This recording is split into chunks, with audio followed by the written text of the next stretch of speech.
In today's video, I'm going to show you how to create a preset in Adobe Lightroom on PC in just a few simple steps. This is a great way to speed up your editing workflow, keep your photos looking consistent, and save your favorite edits so you can apply them again anytime.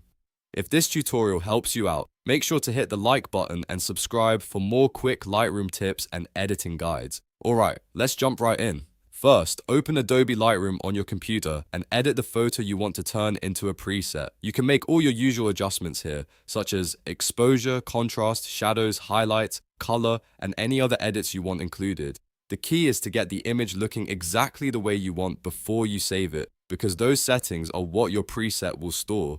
Once your photo is edited, look over to the right side of the screen and find the Presets panel. This is where Lightroom keeps all your saved preset options and custom preset groups. If you do not see it right away, make sure you are in the editing workspace so the panel is visible. Now click the plus icon or the plus button inside the presets panel. From the menu that appears, select Create Preset. This opens the preset creation window where you can set everything up before saving it. This step is important because it tells Lightroom exactly which adjustments you want to include in your new preset.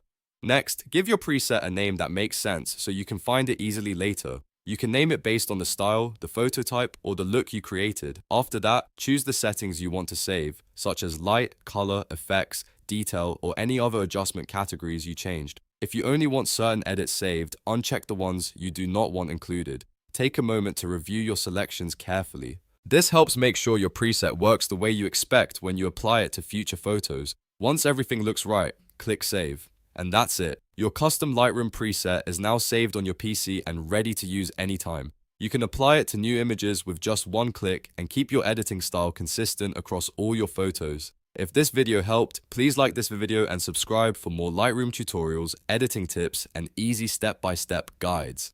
Thanks for watching, and I'll see you in the next one.